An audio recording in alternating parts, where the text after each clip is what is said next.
Hi everyone! Today I'm gonna be teaching you how to prepare one of the three classical Roman dishes, which are carbonara, amatriciana, and cacio e pepe.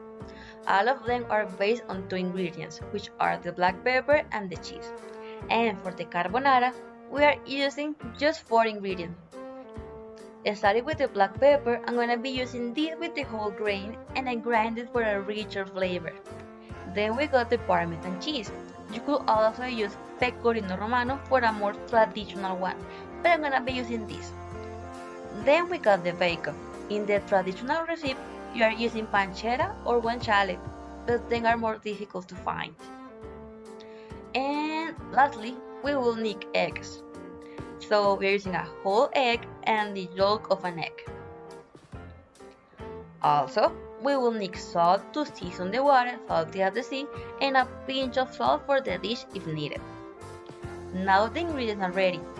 So we need to put the bacon in a pan on low heat and the water to boil. And remember to put no oil into the pan because all the white spots you see are already greased.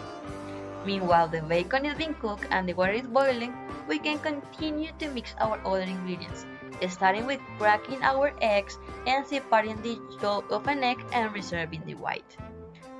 Now that we got the eggs ready, we add to this bowl the rest of the ingredients, in any order.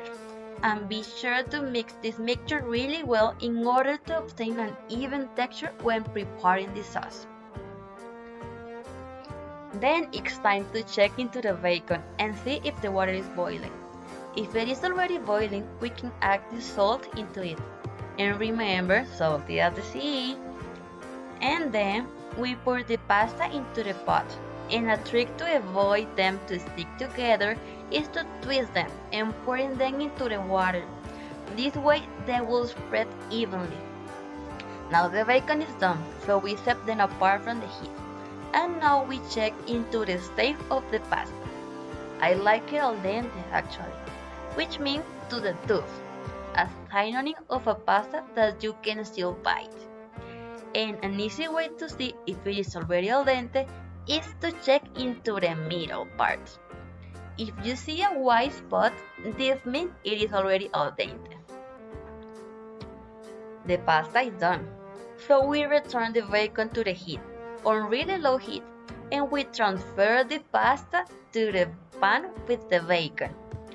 The pan has a little oil that the bacon has dropped out, and it is enriching it with all of its flavor, and we want to rescue this flavorness.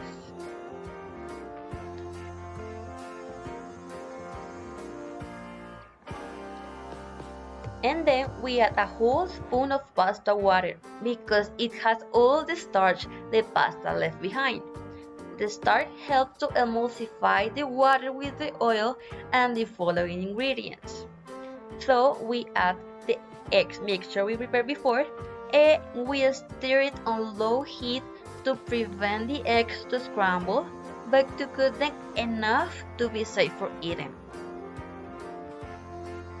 Now the sauce has thickened enough to your taste and it is ready to be served. Just look at this. We place the pasta off the heat to prevent it to overcook. And we now stir a little just to be sure it is with no chunky egg pieces. Now we put our plate and with the help of the spoon we used before, we twist the pasta over and we plate it evenly in a cute way. Just look at this.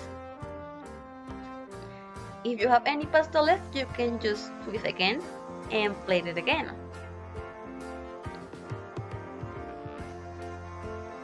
Just look.